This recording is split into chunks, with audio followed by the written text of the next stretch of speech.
The sickening crack of skull meeting silver metal echoed through the dusty California morning air on September 15, 1852, but the sound wasn't coming from the gold mines that had drawn thousands to the Sierra Nevada foothills. It was the final note in a symphony of justice, delivered by a 26-year-old enslaved woman who had discovered that her master's most prized possession would become the instrument of his destruction. The glint of morning sunlight on an ornate, silver-handled hatchet caught the last image Rowick Calvane would ever see, as Thessa Orvind brought an end to 3 years of systematic terror at the remote Goldenvale Mining Station. This is the story of how one woman's desperate act of self-preservation became the most talked-about act of resistance in Gold Rush, California, and why the wealthy mining families tried so desperately to bury the truth that it took decades for the real story to surface. Preparing and narrating this story took us a lot of time, so if you are enjoying it, subscribe to our channel. It means a lot to us. Now back to the story. The September morning mist clung to the Sierra Nevada foothills like a burial shroud as the first scream pierced the dawn air at Goldenvale Mining Station. The sound echoed off granite cliffs and scattered the ravens that had been circling the settlement for weeks, as if they sensed what was coming. The metallic tang of blood mixed with the scent of pine needles and the acrid smell of burnt coffee from the morning fire, while rough-hewn timber buildings bore witness to violence that would reshape California's understanding of what enslaved people were capable of when pushed beyond all human endurance. The silver-handled hatchet caught the early morning light as it descended for the final time, its ornate engravings now stained with something far more permanent than the mountain dirt that usually coated its blade. This tool, which had served as both symbol of wealth and instrument of terror for 3 years, would finally serve justice in ways its owner never intended. The man who had commissioned its creation from San Francisco's finest metalworkers lay motionless in the doorway of his private cabin, his reign of systematic cruelty ended by the very weapon he had used to intimidate and control the 12 enslaved people who worked his remote mining operation. Goldenvale Mining Station occupied a strategic position in the Sierra Nevada foothills, 37 miles northeast of Stockton, where gold-bearing quartz veins promised fortunes to those ruthless enough to extract them. The settlement consisted of a main house, workers, quarters, equipment sheds, and the mine entrance itself, carved into granite that had taken millions of years to form and would now hold secrets that some hoped would never surface. The isolation that made Goldenvale profitable for gold extraction also made it perfect for crimes that went far beyond the legal brutalities that California's loose territorial laws permitted against enslaved people.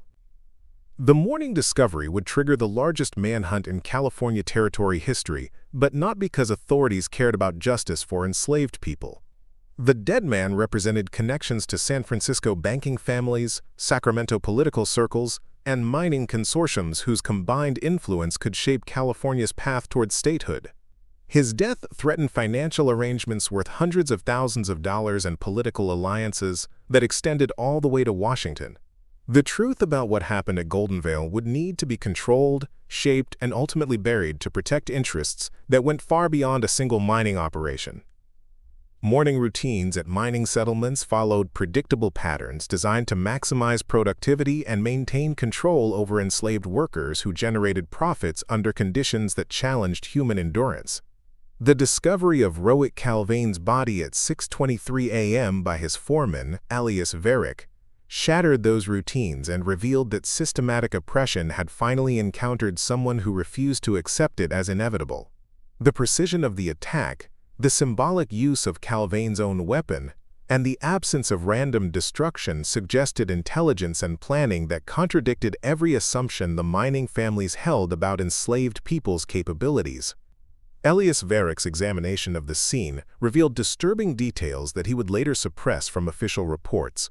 The positioning of Calvane's body indicated that he had been caught completely off guard, despite his paranoid security measures and constant surveillance of the enslaved workers. The silver-handled hatchet lay beside him, its blade clean except for evidence of its final use, suggesting that whoever had wielded it possessed both the physical strength and emotional control necessary to end a life with surgical precision rather than frenzied violence. The absence of defensive wounds on Calvane's hands indicated that he had never seen the attack coming, despite his reputation for vigilance and his practice of keeping loaded weapons within reach at all times. The killer had approached with enough stealth to bypass security measures that had been specifically designed to prevent exactly this type of incident. More troubling still was the discovery that Calvane's private papers had been disturbed, with several documents missing from his desk drawer, including correspondence with San Francisco business associates and detailed records of the mining operation's financial arrangements. What would you do if you discovered that someone you thought was powerless had been systematically documenting your crimes while planning your destruction? The missing papers suggested that Calvane's death wasn't random violence or opportunistic revenge, but the culmination of a carefully planned operation conducted by someone with intimate knowledge of his business affairs and personal vulnerabilities. This possibility terrified the mining families more than simple rebellion, because it implied that enslaved people possessed the intelligence and organizational capabilities necessary to threaten the entire system that their wealth depended upon. The sound of horses approaching from the main trail announced the arrival of authorities who would transform a criminal investigation into a political cover-up designed to protect California's mining elite from uncomfortable questions about their treatment of enslaved workers. Sheriff Aaron Crestvale's jurisdiction technically extended to Goldenvale, but his real loyalties lay with the mining families who financed his campaigns and provided the political support that kept him in office. His investigation would focus on containing the story rather than uncovering the truth about what had driven someone to kill Rowick Calvane with his own silver-handled hatchet.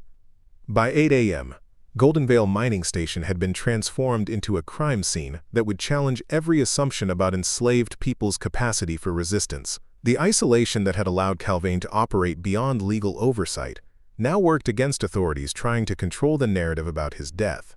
The missing enslaved woman, whose absence wasn't discovered until nearly noon, provided crucial hours for escape that professional manhunters would struggle to overcome. More importantly, her disappearance raised questions about whether other workers had been involved in planning or executing Calvane's death, possibilities that threatened to expose systematic abuses that the mining families desperately needed to keep hidden. The mountains held their secrets well, and somewhere in the Sierra Nevada wilderness, a woman who had transformed herself from victim to executioner was learning that freedom required more than just escaping the scene of justified violence. Behind her lay a mining station where 11 enslaved people remained under guard, their forced silence ensuring that the true story of Rowick Calvane's crimes would remain officially unknown. Ahead lay a journey through territory where her legal status could shift with every mile, where bounty hunters would soon be searching for a woman whose intelligence and determination had already proven more dangerous than any weapon. As the morning sun burned away the mist that had witnessed Goldenvale's transformation from mining camp to crime scene, one thing became clear to everyone involved. The woman who had wielded Rowick Calvane's silver-handled hatchet with such devastating precision represented something that California's mining elite had never faced before. Someone who understood exactly how their system worked and possessed both the courage and capability to challenge it through methods they had taught her to respect. Force was the only language that wealth and power understood, and Thessa Orvind had become fluent in their native tongue. The woman who would transform Rowick Calvane's most prized possession into the instrument of his destruction had arrived at Goldenvale Mining Station on a cold February morning in 1849, chained to 6 other enslaved people in a wagon that struggled through mountain passes where California's gold rush dreams collided with human trafficking realities. Thessa Orvind possessed qualities that made her simultaneously invaluable and dangerous to mining operations that depended on exploiting human intelligence while denying its existence. Her ability to read, write, and calculate complex mathematical problems had been developed through clandestine education that violated every law designed to keep enslaved people ignorant and dependent. Born in Virginia to parents whose own literacy had remained secret until their deaths, Thessa had learned to hide intellectual gifts that could mean torture or execution if discovered by the wrong people. Her grandmother, a woman who had taught herself to read using discarded newspapers and broken pieces of slate, had passed down more than academic skills. She had transmitted the dangerous knowledge that intelligence was a weapon that could overcome almost any form of systematic oppression, if wielded with sufficient patience and precision. This inheritance would prove more valuable than gold in the isolation of California's mining camps, where enslaved people were expected to labor without thinking and obey without questioning. The journey to California had revealed Thessa's extraordinary memory and observational skills as she mentally cataloged every detail of the route, the traders involved in their transportation, and the legal documents that determined their fate. While other enslaved people focused on survival, Thessa was building a comprehensive understanding of the system that controlled their lives. She memorized names, dates, locations, and procedures with photographic precision that would later allow her to navigate complex legal and financial arrangements that most free people never understood. Her companions recognized her intelligence but understood instinctively that revealing it to their captors would mean death for everyone involved. Rowick Calvane's purchase of Thessa for $1.200 at a Sacramento slave market represented the largest single investment in his mining operation, but he had no idea that he was acquiring someone whose intellectual capabilities exceeded his own. The price reflected her obvious health, strength, and the seller's claims about her reliability and work ethic. What the transaction documents didn't record was her ability to perform complex mathematical calculations in her head, her understanding of geological principles that affected mining operations, or her capacity for strategic thinking that would eventually transform her from valuable property into existential threat. Preparing and narrating this story took us a lot of time, so if you are enjoying it, subscribe to our channel. It means a lot to us. Now back to the story. The skills that made Thessa invaluable to Goldenvale's operations also made her uniquely dangerous to its power structure. Her mathematical abilities allowed her to calculate gold extraction rates, production costs, and profit margins with accuracy that revealed the extent of Calvane's wealth and the systematic underpayment of workers who generated it. Her literacy enabled her to read correspondence, contracts, and financial documents that exposed business relationships extending throughout California's mining industry. Most dangerously, her analytical mind recognized patterns of abuse and legal violations that could destroy reputations and end careers if properly documented and presented to the right authorities. Calvane's recognition of Thessa's intelligence led to a complex relationship that combined practical exploitation with psychological torment, designed to maintain control over someone whose capabilities he both needed and feared. He assigned her responsibilities that required reading and writing, while simultaneously threatening severe punishment if she demonstrated literacy in front of visitors or other workers. This impossible balance forced Thessa to develop sophisticated skills in deception and emotional control that would prove crucial when she began planning Calvane's destruction.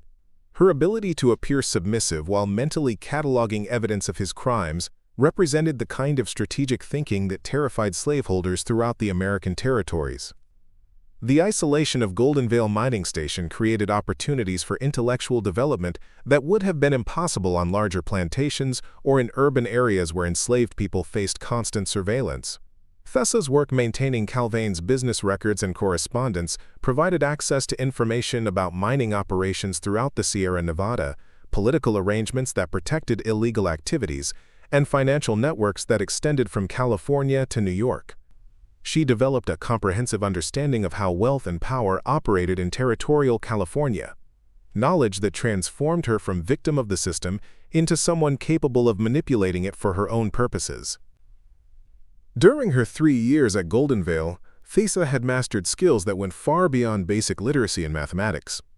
She learned to forge documents well enough to fool experienced businessmen, to analyze legal contracts for exploitable loopholes, and to identify the personal vulnerabilities that made powerful men susceptible to blackmail or manipulation.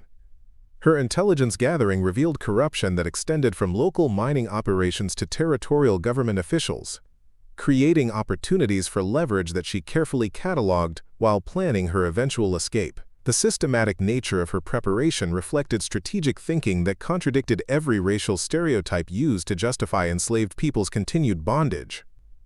How do you maintain sanity while developing the skills necessary to destroy the people who control every aspect of your existence?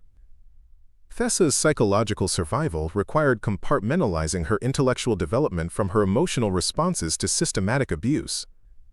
She learned to view Calvane's cruelties as sources of intelligence rather than personal attacks, analyzing his methods for weaknesses that could be exploited rather than simply enduring them as inevitable.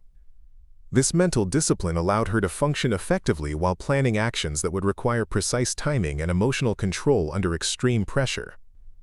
The other enslaved workers at Goldenvale recognized Thessa as their informal leader, but they didn't fully understand the extent of her knowledge or the sophistication of her planning.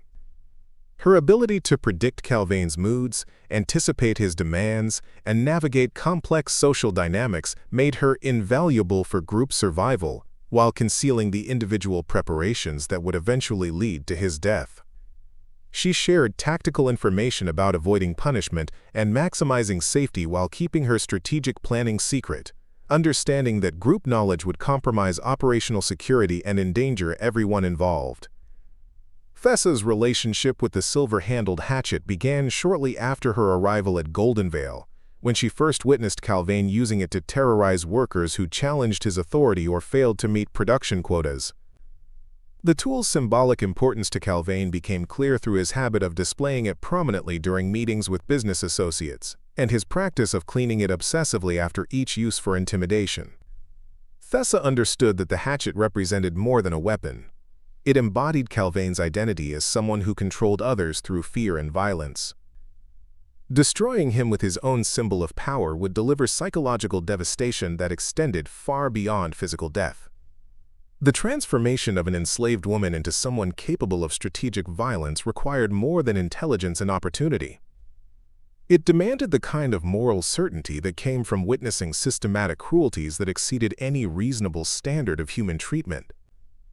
Thessa's decision to kill Rowick Calvane wasn't driven by personal hatred or random desperation, but by calculated understanding that his death was the only way to protect herself and others from escalating violence that would eventually destroy them all.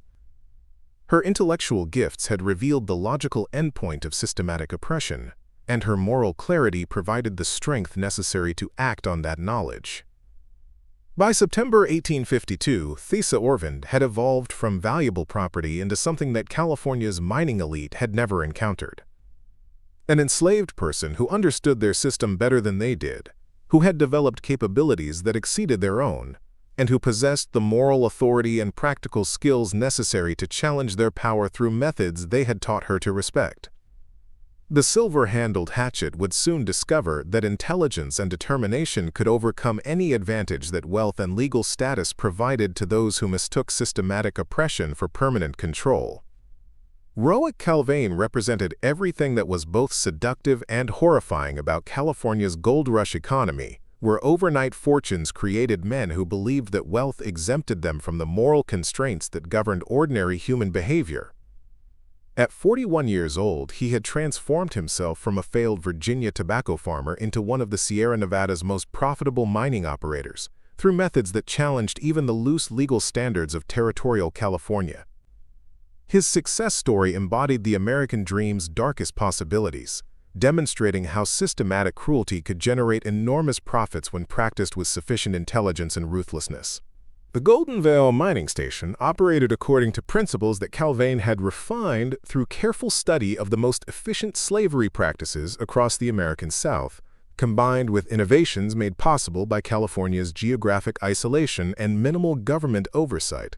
His 12 enslaved workers generated gold extraction rates that exceeded industry averages by 30%, achievements that earned him respect among California's mining elite, while concealing methods that violated both federal law and basic human decency. The systematic nature of his operations reflected calculated sadism rather than random cruelty, policies designed to maximize both productivity and psychological control over people whose intelligence he simultaneously exploited and feared. Calvane's background had prepared him for the kind of strategic violence that defined his California operations. His Virginia tobacco farm had failed, not because of agricultural incompetence, but because his treatment of enslaved workers had become so extreme that neighboring planters refused to do business with him. Reports of systematic torture, sexual violence, and murder had made him a liability to Virginia's planter community, forcing his relocation to California, where territorial authorities cared more about gold production than human rights violations. His previous experience with covering up crimes and manipulating legal systems provided crucial skills for operating beyond oversight in California's mining regions. The wealth that Calvane had accumulated through 3 years of optimized human exploitation exceeded $200,000, making him one of California's most successful independent mining operators. His financial success depended on techniques that reduced enslaved people to industrial equipment, whose maintenance costs were minimized through calculated neglect and systematic intimidation. Workers who became too sick or injured to maintain productivity were eliminated through methods that appeared accidental but served the practical purpose of removing financial liabilities while terrorizing survivors into maximum effort. His approach to human resources reflected business principles that treated murder as cost-effective management. Calvane's silver-handled hatchet served multiple functions within his system of control, operating simultaneously as practical tool, symbolic weapon, and psychological torture device. The hatchet's elaborate engravings, commissioned from San Francisco's finest metalworkers at a cost of $150, depicted scenes of conquest and domination that reflected Calvane's view of himself as a natural superior entitled to absolute power over inferior beings. His practice of cleaning and polishing the hatchet in front of workers while describing its potential uses created a climate of constant terror that made explicit threats unnecessary. The weapon's presence in his hand transformed routine conversations into psychological torture sessions that reinforced his absolute authority over life and death. The business relationships that protected Calvane's operations extended throughout California's power structure, creating a network of complicity that insulated him from legal consequences while providing political cover for systematic human rights violations. His partnerships with Sacramento banking families, San Francisco shipping companies, and territorial government officials created mutual dependencies that made his success essential to their continued prosperity. Letters preserved in private family collections reveal the extent to which California's elite understood and approved of his methods, while maintaining public distance that protected their reputations from direct association with his crimes. Judge Arendor Valcrest of the Sacramento Territorial Court had provided legal opinions that classified Calvane's treatment of enslaved workers as acceptable business practices rather than criminal behavior, interpretations that stretched federal law beyond recognition while creating precedents that other mining operators could follow. The judge's correspondence with Calvane, discovered during estate settlement proceedings in 1854, revealed detailed discussions of torture techniques and elimination methods that demonstrated active collaboration in developing systematic oppression policies. These relationships transformed individual crimes into institutional policies that affected thousands of enslaved people throughout California's mining regions. Sheriff Aaron Crestvale's law enforcement philosophy treated enslaved people's resistance to systematic abuse as criminal behavior while ignoring the violence that provoked it. His investigation techniques involved torture methods that exceeded anything Calvane employed, designed to extract confessions that would justify predetermined conclusions rather than uncover actual facts. The sheriff's financial relationship with mining families included direct payments for services that ranged from evidence suppression to witness elimination, creating a law enforcement system that functioned as private security for California's extractive industries. What drives someone to develop systematic cruelty into a profitable business model? Calvane's psychological profile, reconstructed from correspondence and witness testimonies, revealed someone who had transformed personal inadequacies into systematic violence against people he perceived as safer targets than the social superiors who had rejected him in Virginia. His mining operations provided opportunities to exercise absolute power over human beings while generating the wealth necessary to purchase acceptance among California's elite. The combination of financial success and unlimited control over enslaved workers fed psychological needs that made escalating violence inevitable rather than aberrational. The technological innovations that made Goldenvale Mining Station profitable also facilitated systematic human rights violations that went far beyond traditional plantation abuse. Calvane's mining techniques required enslaved workers to spend extended periods underground in conditions that violated basic safety standards, resulting in injury rates that exceeded 50% annually. His cost-benefit analyses preserved in business records calculated the optimal balance between worker mortality and replacement costs, treating human death as an acceptable expense category. These calculations revealed the extent to which systematic dehumanization had become rationalized through business principles that reduced moral questions to mathematical problems. Calvane's elimination methods reflected sophisticated understanding of forensic evidence and legal procedures that allowed him to commit murder while maintaining plausible explanations for deaths that appeared accidental or medically explainable. His techniques for staging mining accidents, poisoning incidents, and disease outbreaks provided cover for systematic population control that removed troublesome workers while terrorizing survivors into absolute compliance. The precision of these methods indicated careful study of previous cases and consultation with medical professionals who provided technical expertise in exchange for financial compensation and political protection. The sexual violence that Calvane inflicted on enslaved women represented systematic terrorism designed to destroy family bonds and psychological resistance that might threaten his operational control. His techniques combined physical assault with psychological manipulation that forced victims to participate in their own degradation while maintaining silence that protected him from legal consequences. The children produced through these assaults were sold to distant markets that eliminated evidence while generating additional revenue streams. These practices reflected calculated exploitation of human reproduction for financial benefit, while destroying the family structures that might provide emotional support for resistance activities. The escalating nature of Calvane's crimes reflected psychological dynamics that made his eventual death inevitable rather than accidental. His success in avoiding legal consequences had created confidence in his invulnerability that led to increasingly extreme behavior designed to test the limits of what wealth and political connections could protect. By 1852, his treatment of enslaved workers had begun to shock even California's mining elite, creating liability concerns that threatened business relationships essential to his continued prosperity. The systematic nature of his violence had created enemies who possessed both the motivation and increasingly the means to challenge his power through methods he had taught them to respect. The silver-handled hatchet that would eventually end Calvane's life represented more than a weapon.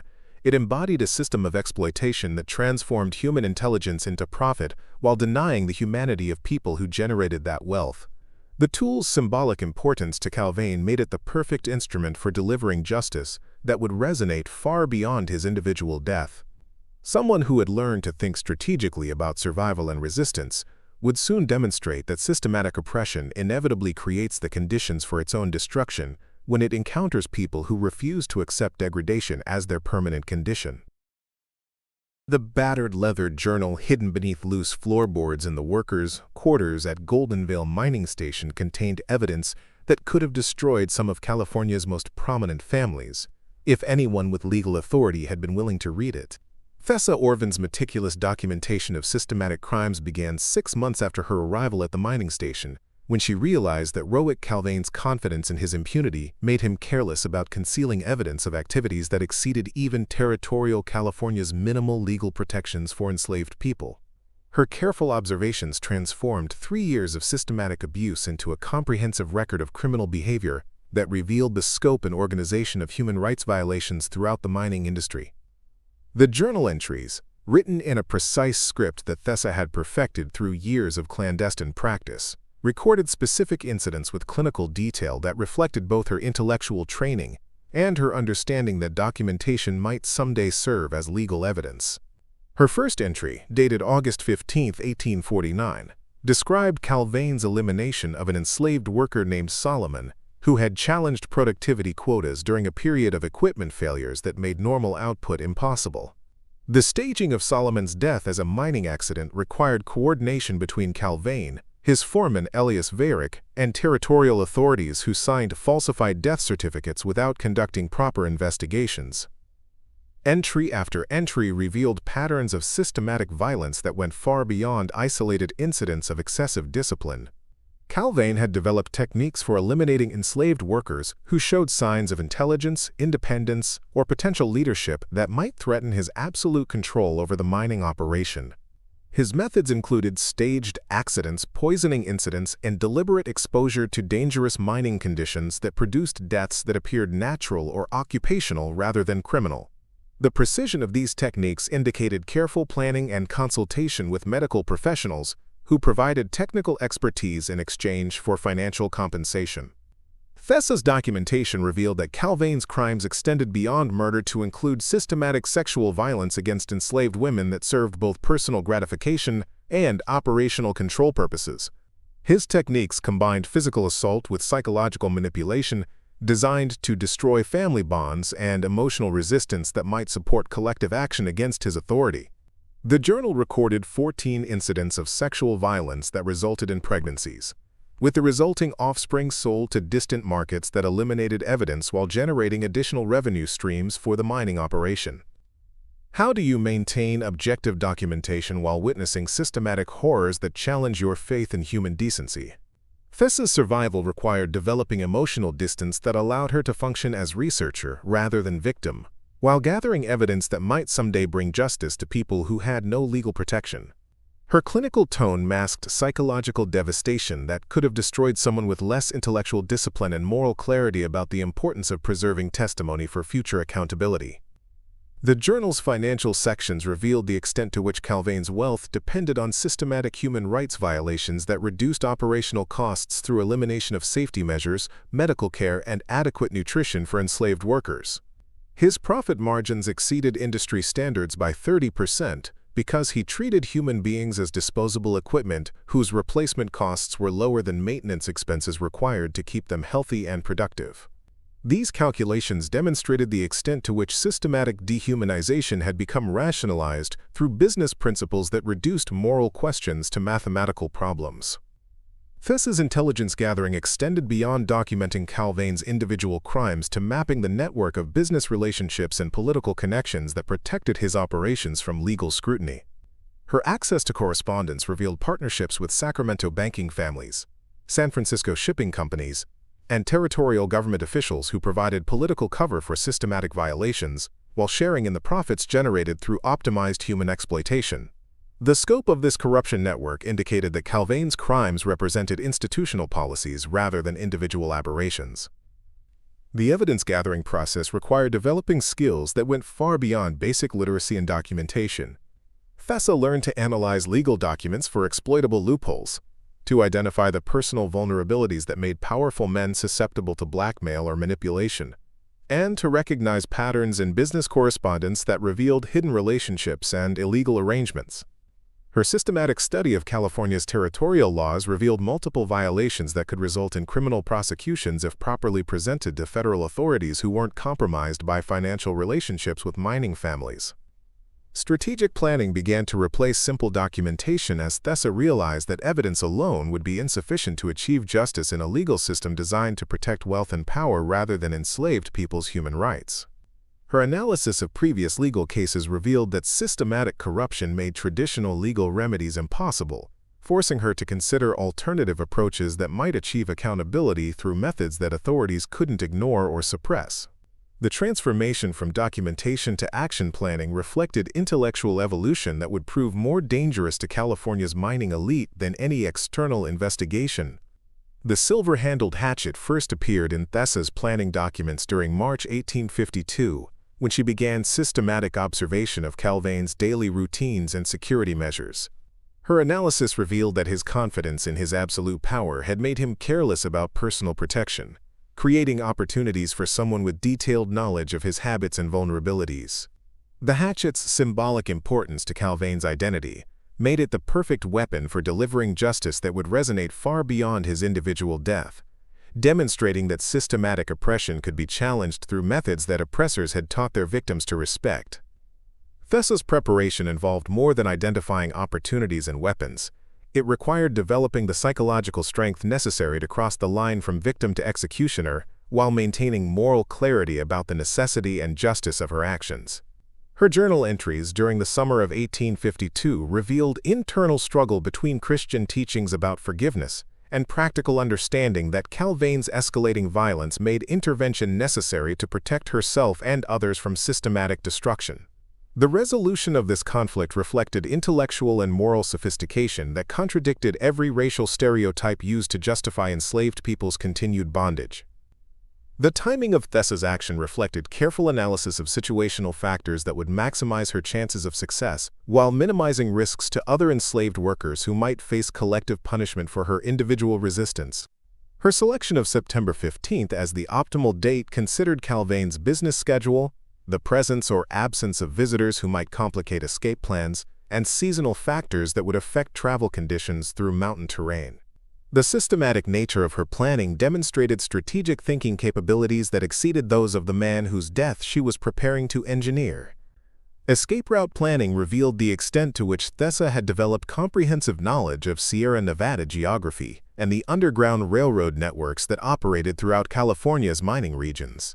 Her correspondence with conductors, conducted through coded messages that avoided detection by authorities monitoring suspicious activities, established contacts and safe houses that would provide sanctuary during the dangerous journey toward legal freedom. These arrangements required diplomatic skills and strategic thinking that challenged assumptions about enslaved people's intellectual capabilities, while creating infrastructure necessary for successful resistance. The journal's final entries before September 15 revealed Thessa's transformation from victim documenting crimes to strategist preparing for war against systematic oppression that legal remedies couldn't address. Her writing reflected moral certainty that combined with practical intelligence to create someone capable of actions that would reshape California's understanding of what enslaved people were willing and able to do when pushed beyond human endurance. The woman who had spent 3 years gathering evidence was ready to become the instrument of justice that evidence demanded. By September 14, 1852, every element necessary for Calvane's destruction had been carefully prepared and positioned by someone whose intelligence and determination had transformed her from valuable property into existential threat to the entire system that his wealth and power represented. The silver-handled hatchet awaited its final purpose, guided by hands that had learned to respect the language of violence that systematic oppression had taught as the only communication that power understood. The September morning air carried an unusual chill through the Sierra Nevada foothills as Rowick Calvane announced his intention to celebrate the 3rd anniversary of his most profitable year at Goldenvale Mining Station, with what he described to visiting associates as a demonstration of proper worker management techniques that would serve as both entertainment and education for potential investors. The gathering represented the convergence of California's mining elite, territorial officials, and financial interests who had transformed systematic human exploitation into the foundation of the region's economic prosperity. What none of these distinguished guests understood was that their host's most valuable worker had been planning something far different than the submissive performance they expected to witness. Thessa Orvind's discovery of the planned demonstration came through her role in preparing correspondence for Calvane's business associates, letters that revealed the true nature of the evening's entertainment and her designated role as its centerpiece. The celebration would culminate with what Calvane euphemistically described as enhanced discipline procedures, designed to showcase advanced techniques for maintaining absolute control over difficult workers. His correspondence with Judge Arendor Valcrest and Sheriff Aaron Crestvale revealed that Thessa had been selected for elimination because her intelligence and literacy skills made her too dangerous to keep alive in an environment where visiting dignitaries might engage her in conversation that could expose the systematic crimes that protected their mutual prosperity. The realization that she had been marked for death during the anniversary celebration provided the final catalyst that transformed 3 years of careful planning into immediate action. Thessa understood that September 15th would be either the last day of her life or the beginning of Rowick Calvane's final accounting for systematic crimes that had claimed the lives of 18 enslaved workers during his 3 years of operation. The choice between passive acceptance of scheduled murder and active resistance through justified violence represented the kind of moral clarity that made decisive action not just possible but inevitable. Calvane's preparation for the anniversary celebration revealed the extent to which he had transformed systematic cruelty into entertainment that appealed to California's most powerful families. His demonstration would showcase techniques for psychological torture, sexual violence, and murder that he had refined through years of experimentation on human subjects who had no legal protection or means of resistance. The planned audience included territorial judges, law enforcement officials, and business leaders who would treat human suffering as educational material that could improve their own operations throughout California's mining regions. The guest list for the anniversary celebration read like a directory of California's shadow government, the network of mining families and territorial officials who had created legal and political structures that protected systematic human rights violations while maintaining public facades of respectability. These men controlled legislation, court decisions, and law enforcement policies that affected thousands of enslaved people throughout the territory, making Calvane's demonstration relevant to operations far beyond Goldenvale Mining Station. Their enthusiastic acceptance of his invitation revealed the extent to which systematic violence had become normalized among the territorial elite. What drives someone to transform human suffering into evening entertainment for political and business associates? Calvane's psychological need for validation from social superiors who had previously rejected him created incentives for escalating public displays of power that proved his worthiness for acceptance among California's ruling class. His anniversary celebration represented the culmination of 3 years spent building wealth and reputation through methods that satisfied both practical and psychological requirements for establishing his position within territorial society. The specific details of Thessa's planned elimination, revealed through conversations she overheard while serving preparation meetings, demonstrated the sophisticated cruelty that Calvane had developed through collaboration with medical professionals and torture experts who provided technical consultation in exchange for financial compensation. The procedures would be designed to maximize pain and terror while extending the dying process to provide maximum entertainment value for assembled guests. Her death would serve both practical purposes of eliminating a dangerous witness and symbolic functions of demonstrating absolute power over people whose intelligence challenged racial justifications for their continued bondage.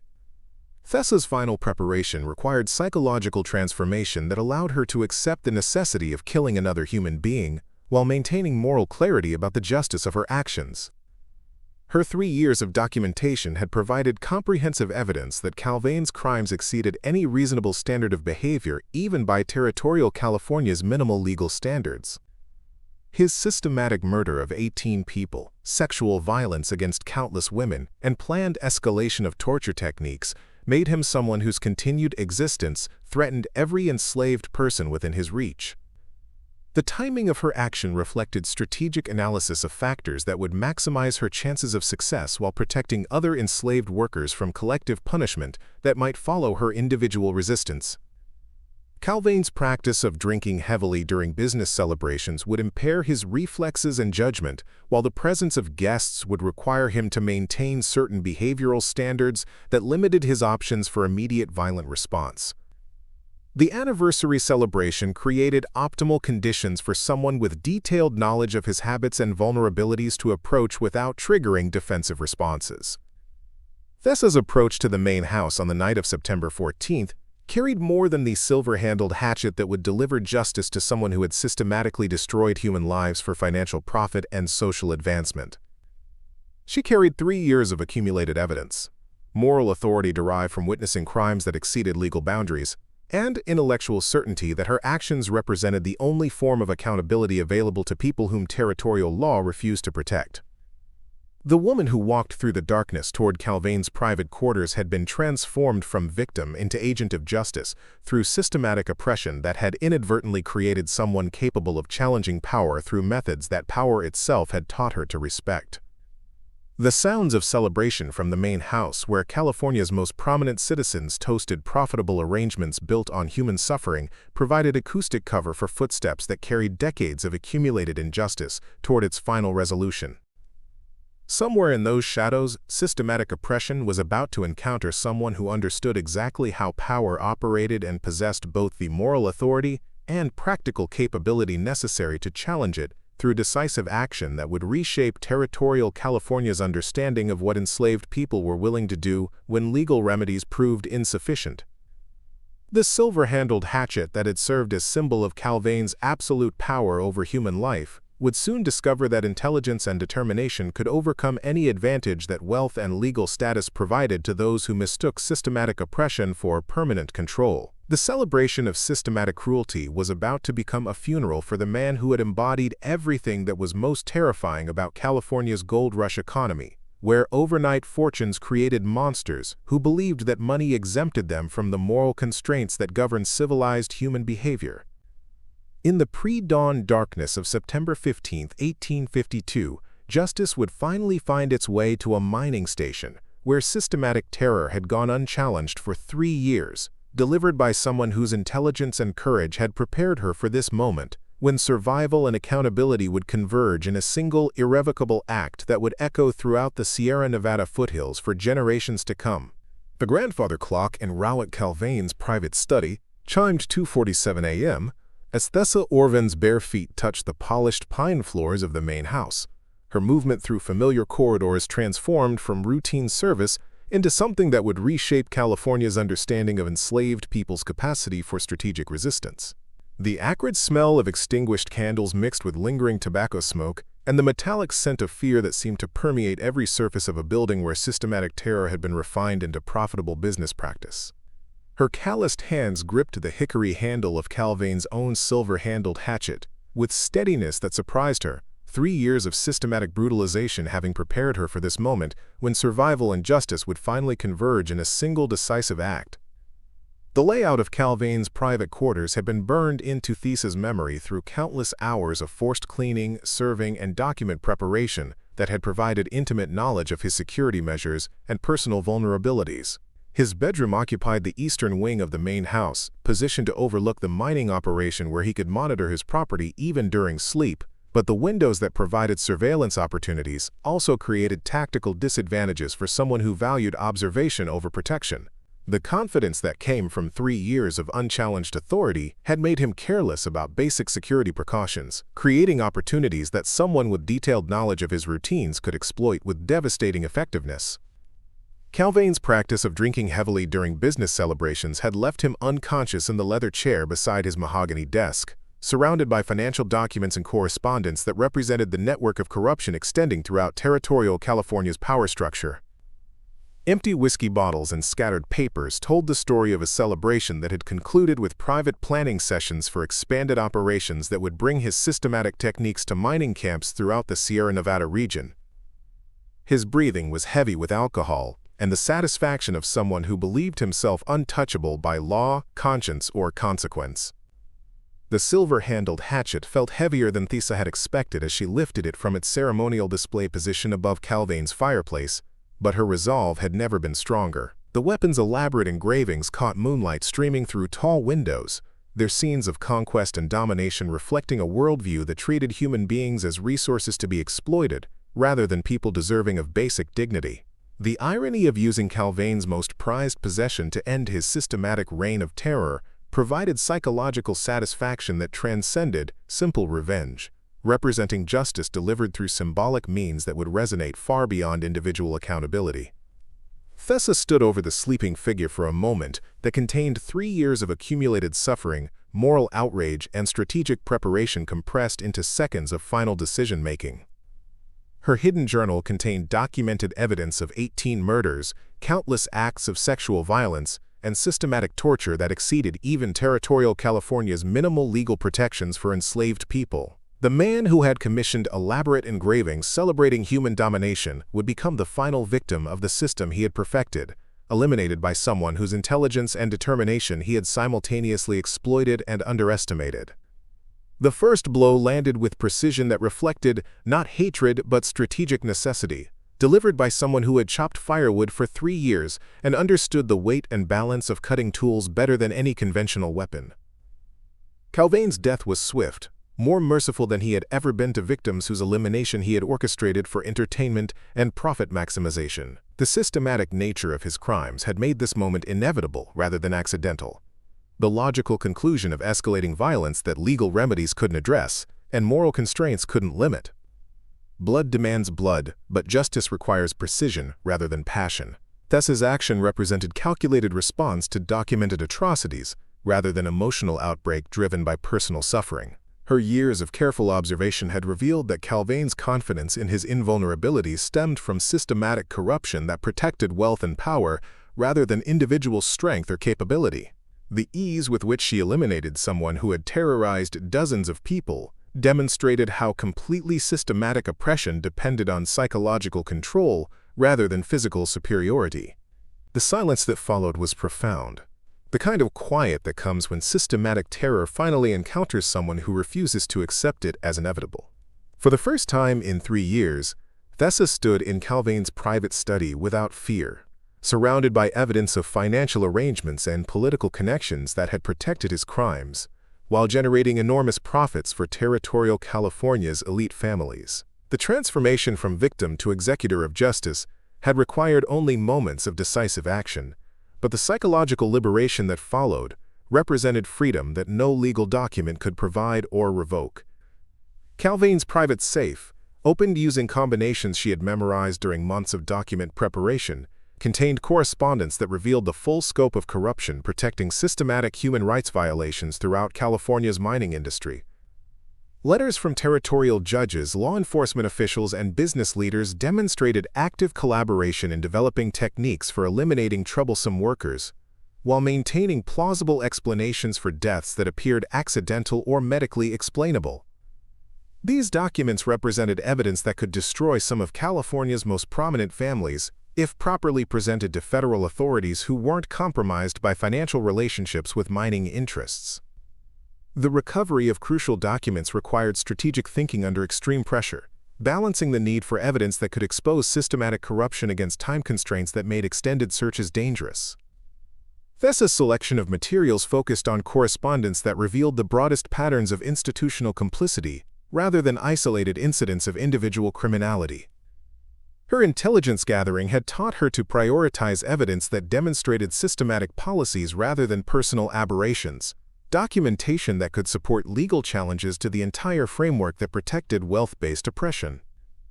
What drives someone to maintain strategic focus while standing over the body of their former oppressor? Thessa's psychological preparation had included developing emotional control techniques that allowed her to function effectively under extreme stress, while maintaining moral clarity about the necessity and justice of her actions. Her transformation from victim to agent of justice required intellectual discipline that separated personal satisfaction from strategic objectives, ensuring that individual resistance would serve broader purposes beyond immediate survival.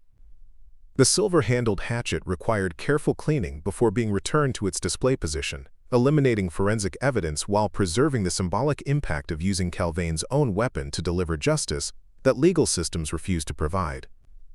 The precision of this cleanup reflected strategic thinking that went beyond immediate tactical requirements to consider long-term implications of actions that would inevitably trigger intensive investigation by authorities determined to protect California's mining families from accountability for systematic crimes. Dawn approached with the promise of discovery that would transform the Goldenvale Mining Station from profitable operation into crime scene, requiring explanations that territorial authorities were unprepared to provide. Thessa's systematic elimination of only Calvane while leaving other personnel unharmed indicated individual action rather than group conspiracy, a distinction that complicated official narratives designed to justify collective punishment of enslaved workers who might have supported organized resistance activities. The escape route that Thessa had memorized during months of preparation would take her through Sierra Nevada wilderness toward underground railroad stations that provided sanctuary for fugitives whose legal status remained uncertain in territorial California's complex jurisdictional environment. Her intelligence gathering had established contacts with conductors who specialized in moving people whose individual stories challenged comfortable assumptions about enslaved people's intellectual capabilities and organizational potential. The journal containing 3 years of documented evidence accompanied Thessa into the darkness, its contents representing more than personal testimony but comprehensive indictment of systematic corruption that extended throughout territorial California's power structure. The transformation of individual resistance into broader exposé of institutional criminality reflected strategic thinking that elevated personal survival into political challenge to the entire framework that protected wealth-based oppression. As Thessa moved away from Goldenvale Mining Station toward whatever freedom meant for someone who had crossed the line from victim to executor of justice, she carried with her more than evidence of Rowick Calvane's crimes. She carried proof that systematic oppression inevitably creates the conditions for its own destruction when it encounters people who refuse to accept degradation as their permanent condition. The silver-handled hatchet had served its final purpose, guided by hands that had learned to speak the language of violence that systematic oppression recognized as the only communication that power understood and respected. The woman who disappeared into the Sierra Nevada wilderness on September 15, 1852, bore little resemblance to the enslaved person who had arrived at Goldenvale Mining Station 3 years earlier. Thessa Orvind had been transformed through systematic oppression into something that California's mining elite had never encountered, someone who understood their system better than they did and possessed both the moral authority and practical capability necessary to challenge it through methods that wealth and legal status couldn't protect against. The first scream that shattered the dawn silence at Goldenvale Mining Station came from Elias Varick at precisely 6:31 a.m., when the foreman discovered Rowick Calvane's body sprawled across the Persian carpet in his private study, the silver-handled hatchet lying beside him in a spreading pool that caught the early morning sunlight streaming through tall windows. The metallic scent of blood, mixed with the lingering aroma of expensive tobacco and leather-bound books, created an odor that would haunt the mining station forever, while the rough-hewn timber walls bore witness to a reckoning that would force territorial California's elite to confront the consequences of systematic brutality they had spent years perfecting and protecting. Varick's examination of the scene revealed disturbing details that contradicted every assumption about enslaved people's capacity for strategic violence and organized resistance. The precision of the attack, the symbolic use of Calvane's own ceremonial weapon, and the absence of random destruction suggested intelligence and planning that challenged fundamental beliefs about racial inferiority used to justify systematic oppression throughout California's mining regions. More troubling still was the discovery that Calvane's private safe had been opened and crucial documents were missing, indicating that his death represented calculated action by someone with intimate knowledge of his business operations and political connections. The positioning of Calvane's body indicated that he had been caught completely off guard despite his paranoid security measures and constant surveillance of enslaved workers who generated his enormous profits through optimized human exploitation. The absence of defensive wounds suggested that whoever had eliminated him possessed both the stealth necessary to bypass his protections and the emotional control required to deliver justice with surgical precision rather than frenzied violence. These observations terrified territorial authorities more than random rebellion, because they implied that enslaved people possessed capabilities that made systematic oppression vulnerable to challenge through methods that wealth and legal status couldn't prevent. By 7:15 a.m., riders dispatched from Goldenvale had carried news of Calvane's death to Sacramento and San Francisco, triggering emergency meetings among territorial officials whose political careers and financial prosperity depended on maintaining the fiction that systematic human exploitation could continue indefinitely without generating organized resistance. Judge Arendor Vallecrest's immediate response focused on controlling the narrative rather than investigating the actual circumstances of Calvane's death, reflecting priorities that placed political protection above legal accountability even in cases involving the murder of prominent citizens. Sheriff Aaron Crestvale's arrival at 9:42 a.m. transformed a criminal investigation into a political operation designed to protect California's mining families from uncomfortable questions about their treatment of enslaved workers and their complicity in systematic human rights violations. His examination of the crime scene ignored crucial evidence that pointed to individual action motivated by documented abuses in favor of predetermined conclusions about group conspiracy that would justify collective punishment of remaining enslaved workers. The sheriff's investigative methods reflected law enforcement philosophy that treated enslaved people's resistance to systematic abuse as criminal behavior while ignoring the violence that provoked it. What happens when authorities discover that their assumptions about racial inferiority have been challenged by someone whose intelligence exceeds their own? The missing documents from Calvane's safe represented potential evidence that could expose corruption extending throughout territorial California's power structure, threatening political careers and business relationships worth hundreds of thousands of dollars. Judge Vallecrest's decision to classify these materials as irrelevant to the investigation reflected determination to suppress evidence rather than pursue justice, protecting institutional interests that transcended individual accountability. The delayed discovery of Thessa Orvind's disappearance wasn't confirmed until nearly 11 a.m., when her absence from morning meal preparation finally attracted attention from supervisors who had never bothered to learn the names or routines of people they considered valuable property, rather than human beings. The 8-hour head start this provided had allowed her to reach terrain where professional manhunters would struggle to track someone with intimate knowledge of Sierra Nevada geography, and established contacts with underground railroad networks that specialized in moving fugitives toward legal freedom.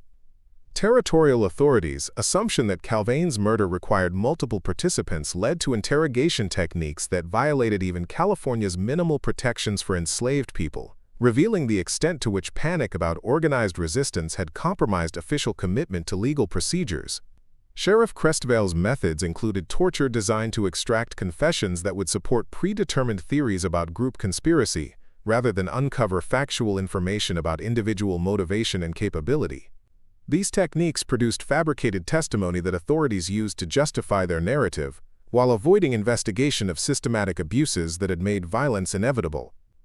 The interrogation of Goldenvale's remaining 11 enslaved workers revealed their careful ignorance of Thessa's planning and preparation, protecting both themselves and her operational security through information compartmentalization that demonstrated sophisticated understanding of resistance tactics and counterintelligence procedures.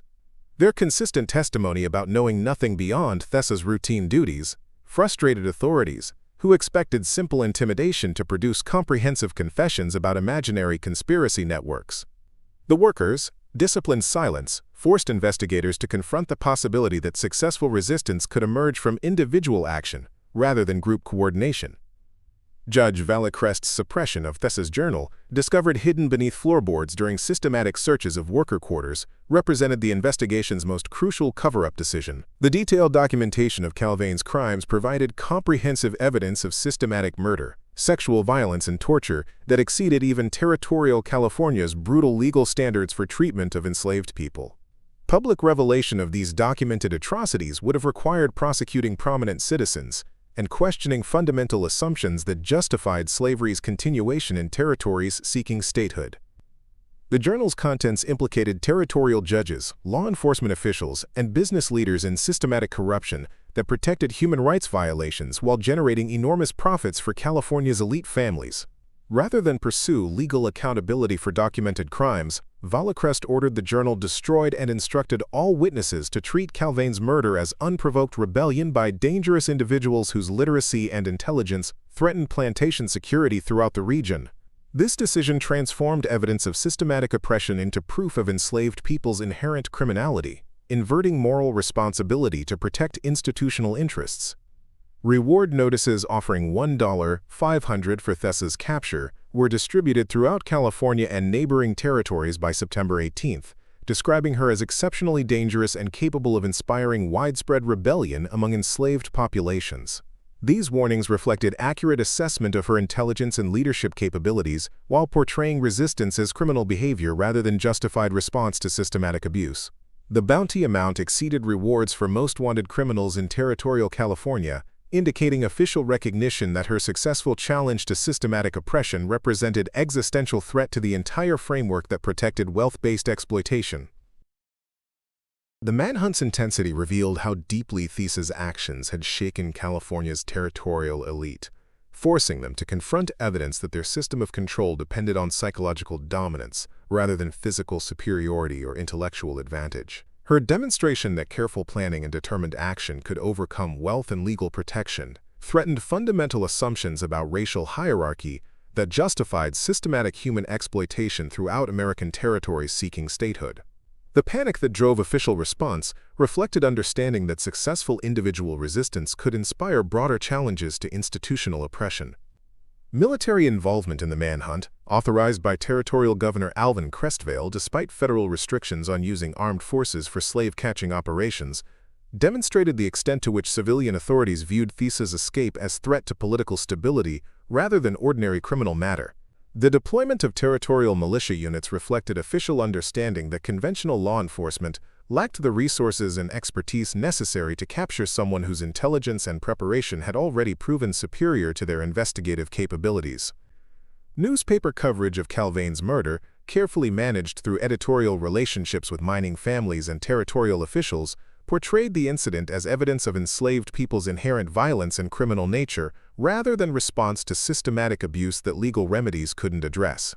San Francisco and Sacramento papers published accounts that emphasized the brutality of Calvane's death, while omitting any reference to documented evidence of his crimes or the systematic corruption that had protected his operations from legal accountability. The transformation of Thessa from victim seeking justice into dangerous criminal served territorial authorities need to maintain slavery's legitimacy while avoiding investigation of systematic abuses that had made resistance inevitable. Official narrative development reflected coordinated effort to protect California's mining industry from moral scrutiny. that could threaten statehood applications and federal funding for territorial development projects that depended on continued exploitation of enslaved labor. As September 1852 drew toward its close, Goldenvale Mining Station stood under military guard that treated remaining enslaved workers as potential conspirators rather than witnesses to years of systematic abuse.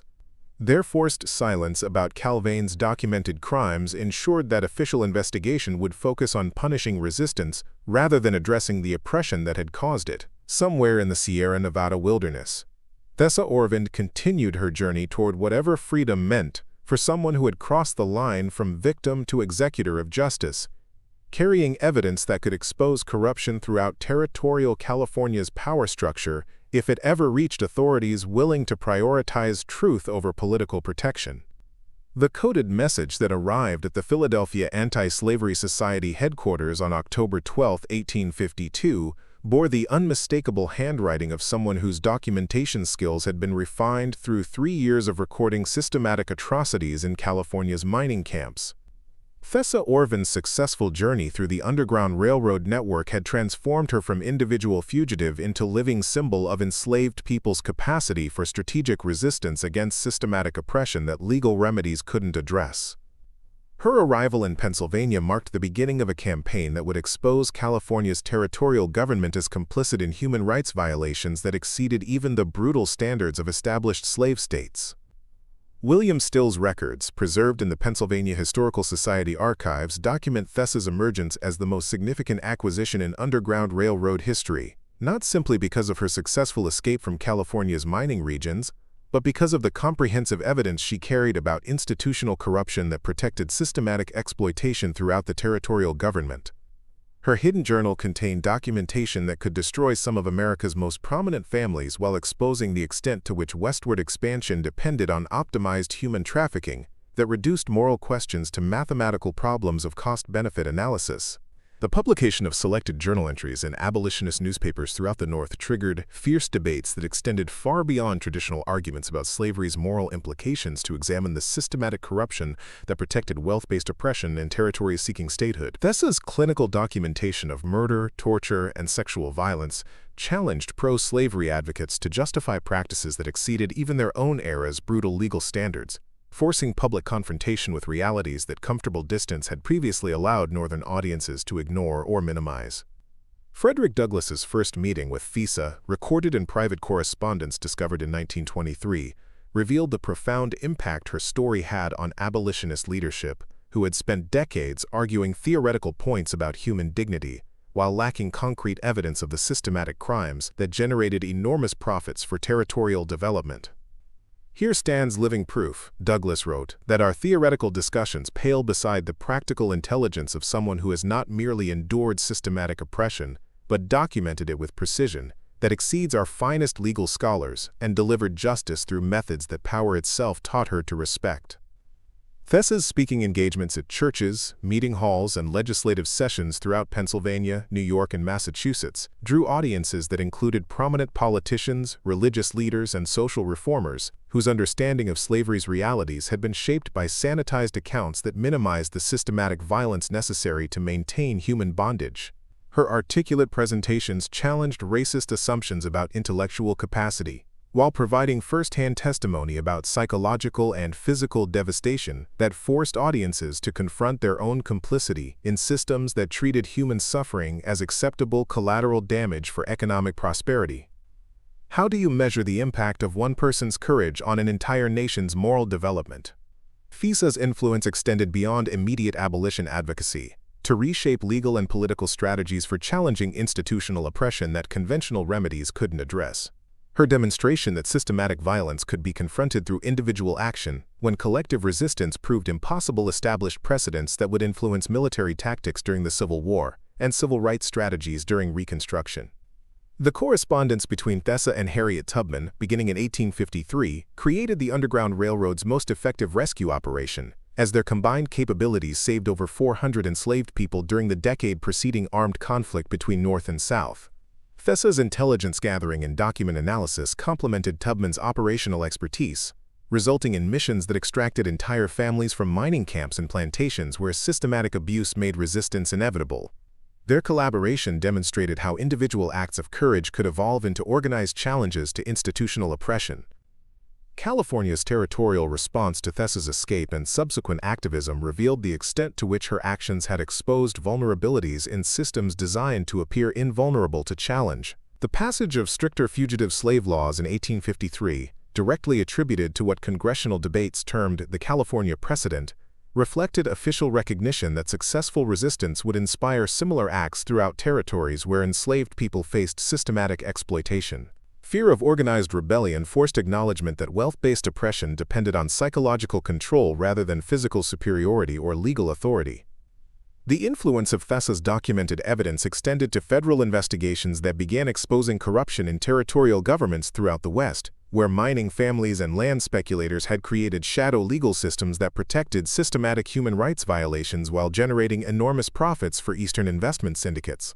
Her journal entries provided roadmaps for identifying similar patterns of institutional complicity in other territories, leading to prosecutions that reached some of America's most prominent political and business families. Thessa's testimony before congressional committees investigating territorial governance practices provided crucial evidence for federal legislation that restricted the expansion of slavery into new territories, while establishing legal frameworks for prosecuting systematic human rights violations that territorial authorities had previously ignored or actively protected. Her intellectual capabilities and moral authority challenged congressional assumptions about racial hierarchy, while demonstrating that excluded populations possessed both the knowledge and determination necessary to hold power accountable through legal and extra-legal means. The transformation of individual resistance into broader institutional reform reflected strategic thinking that elevated personal survival into political challenge to fundamental assumptions about American democracy and territorial expansion. Thessa's analysis of systematic corruption provided templates for identifying and disrupting similar patterns of exploitation throughout the American West, where territorial governments served extractive industries rather than human rights protection or democratic governance. Justice delayed becomes justice delivered through alternative means. The Civil War's outbreak in 1861 vindicated Thessa's argument that systematic oppression would inevitably encounter organized resistance when legal remedies proved insufficient to address institutional violence. Union military strategies incorporated psychological warfare techniques that exploited slaveholders' fears about rebellion among their enslaved populations. Tactics that had been pioneered through individual actions like Thessa's elimination of Rowick Calvane and his systematic crimes. Reconstruction-era legal proceedings relied heavily on documentation techniques that Thessa had developed for recording and preserving evidence of systematic crimes that conventional authorities refused to investigate or prosecute.